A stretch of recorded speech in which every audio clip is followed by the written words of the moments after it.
All right, welcome back, folks. This is chapter 25, additional procedures for assessment and diagnosis. This particular chapter is going to talk about a couple of different things that we can do as basic machine operators that will give us some additional types of parameters that will help the patient or help the physician and the practitioner to reach a diagnosis.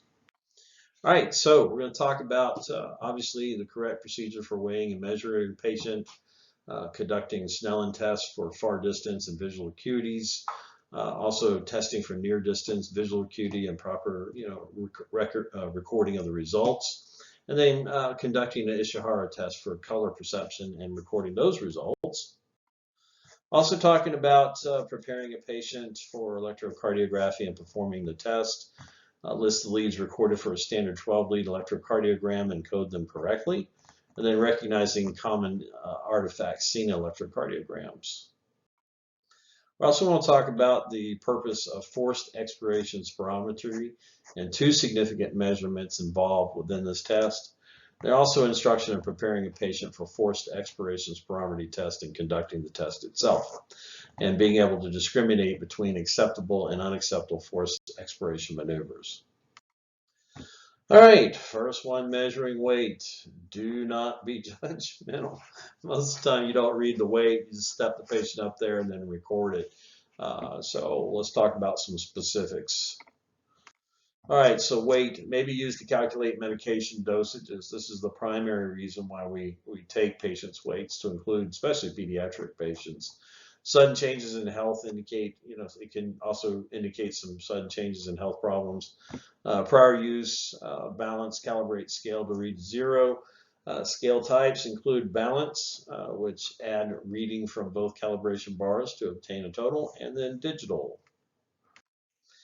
All right, so measuring the height. Okay, you need to get height, especially if we're working with growing children. Extend the calibration rod until the top's above the patient's head and unfold the measuring bar so it's horizontal. Assist the patient to stand on the platform with the back towards the scale, and then lower the measuring bar until it generally touches the top of the patient's head. Then assist the patient off the platform and note the height. Round the height to the nearest 1/4 inch. All right, vision screening. This is performed to determine the need for a referral to an optometrist. The test includes an assessment of distant vision, near vision, and color perception. All right, so use of a Snellen alphabet E-chart is what you see here. Okay, you need to position the patient at least 20 feet from the chart. Use an optical occluder to test each eye separately. Okay, so you need that kind of thing. Beginning with the right eye. Note the lowest line the patient can read without squinting. Chart the date, time, test type, visual acuity measurement, or the smallest line read with each eye, and any other observations. Have the patient hold a reading card. Okay, this is near vision screening. Have the hold a reading card at eye level about 14 to 16 inches. Allow the patient to wear reading glasses. You'll just mark it as being a corrective type of test.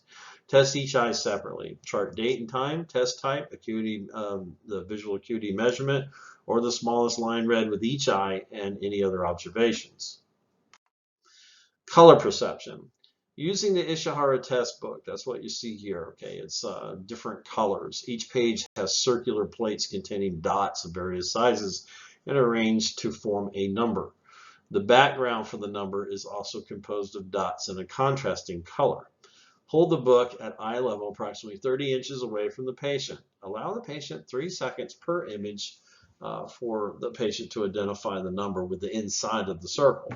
Chart the date, time, test type, and each response to each plate and any other observations. Electrocardiography. It's used to assess heart disease, records electrical currents in the heart, and it's performed on an electrocardiograph machine and connecting cables and electrodes. Electrical impulses are traced by a stylus onto a graph paper. This is important. This is another one of those skills that you can perform in the urgent care setting, in the emergency department setting, doctor's office setting. That gives you another set of skills, okay, that can also affect your pay. So good stuff. Pay attention to this one. All right, so about the heart and how it works. Components of the cardiac impulse pathway include The SA node, this is this guy up here. This is where that electrical current generates itself, where it starts. Okay, here, SA node. And it has a definitive speed in which it will do it at. Then the AV node, it sends it down the internodal pathway, which are 3 little conduits down here, 1, 2, 3. Travels down the internodal pathway and receives into the AV node, atrioventricular node. After that, it travels down through the bundle of His and then goes from left to right to the bundle branches and out to the Purkinje fibers to make the muscle of the heart beat in a coordinated effort.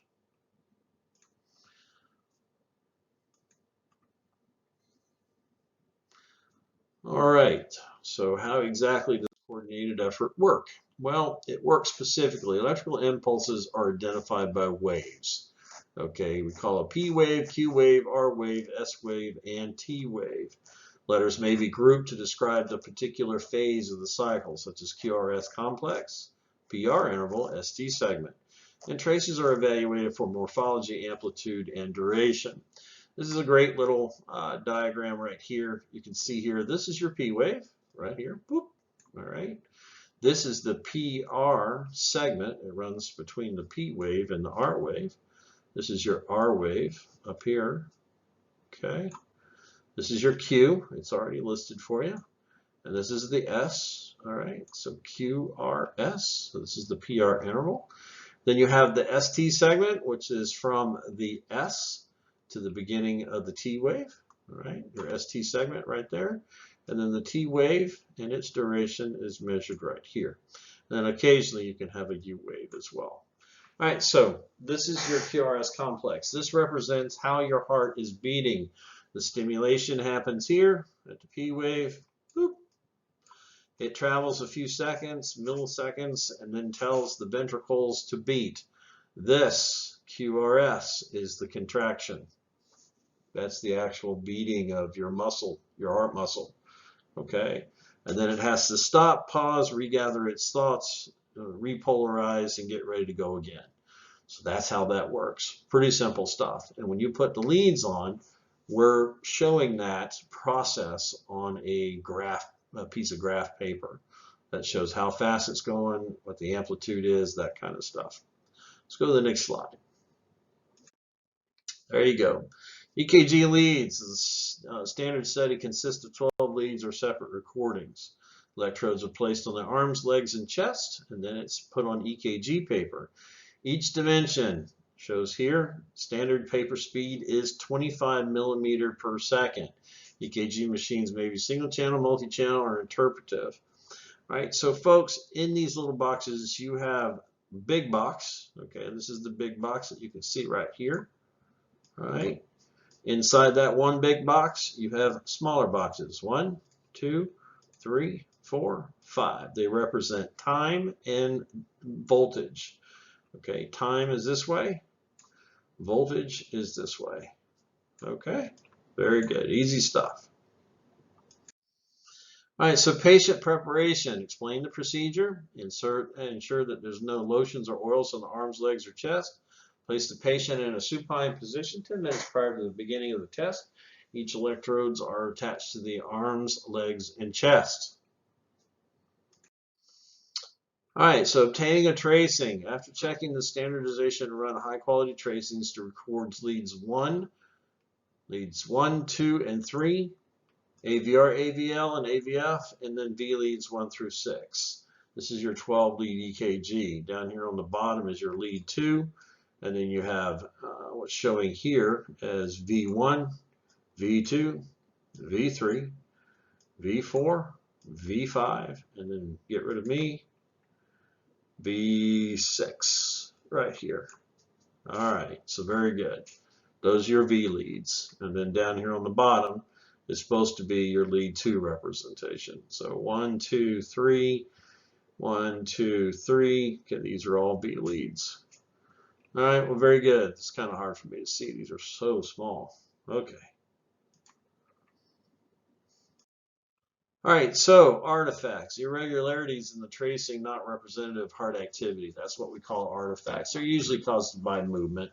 muscle movement, alternating current, wandering baselines, interrupted baselines, that kind of stuff. If something looks weird and it's not readable, it doesn't look like a really good solid EKG tracing, repeat it. Repeat the recordings. All right, prepare tracing interpretation for storage. Identify the tracing according to the patient name, file number, or other identifying information. Don't use paper clips or staple to secure them. Use tape.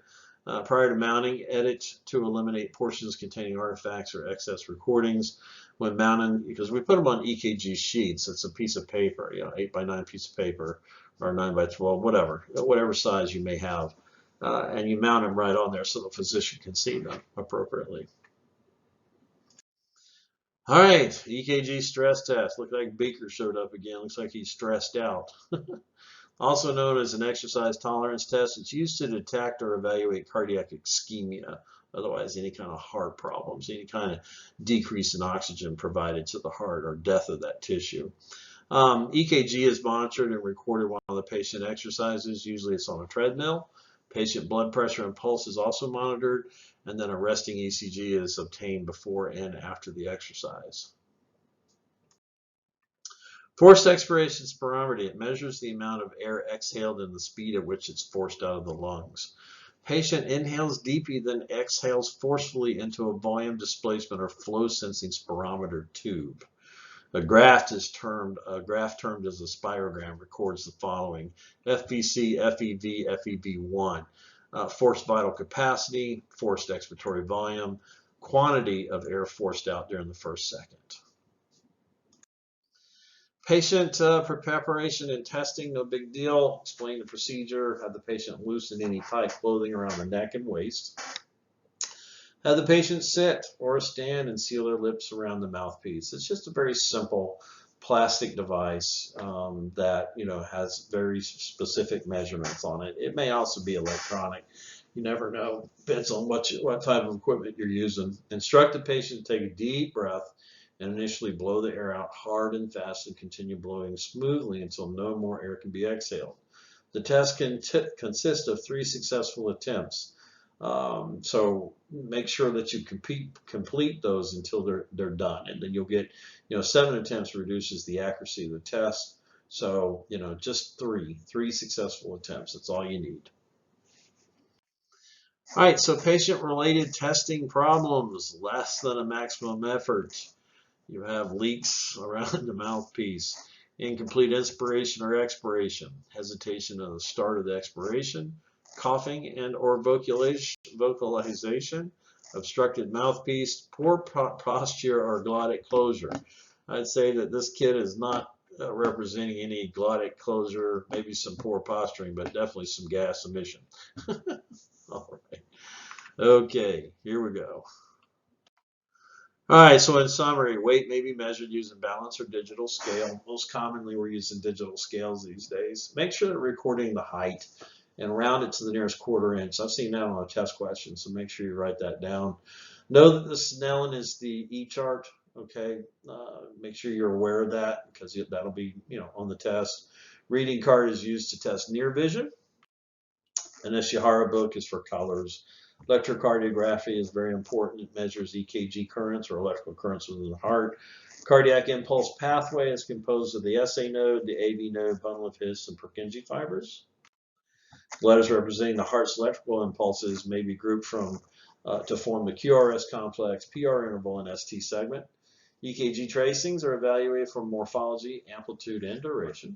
And the standard EKG, our ECG study, consists of 12 leads or separate recordings traced onto a graph paper. EKG machines or ECG machines may be single channel, multi-channel, or interpretive. To prepare the patient for the ECG, make sure that their skin is very clean. You get all the electrodes on, and you place the patient in a supine position 10 minutes prior to beginning the test. Make sure they're comfortable. Make sure they're relaxed. Make sure their heart is running at a normal rate, that kind of thing. That's why you want to give them 10 minutes before you do the test. Obtaining EKG tracing, run and record high-quality tracings of those following leads. Irregularities of the tracing may be caused by muscle, alternating current problems, wandering baselines, or interrupted baselines. Use patient data to identify those EKG tracings. Don't use paper clips. Mount them appropriately, or however, whatever's provided by you by the facility. And during exercise tolerance tests, make sure that the EKG is obtained and used to detect or evaluate cardiac ischemia. And then, of course, forced exhalation spirometry measures the volume and the speed at which the air is forced out of the lungs. Alrighty. When my diarrhea is not quite finished, pretty sure that wasn't a fart. Whoops, he's headed back to the bathroom. Cute. All right. All right, so you know what to do. Questions, student at emets.net or student at MetCI Institute. We will talk to you later. You got one more lecture left. Yay! We'll see you then.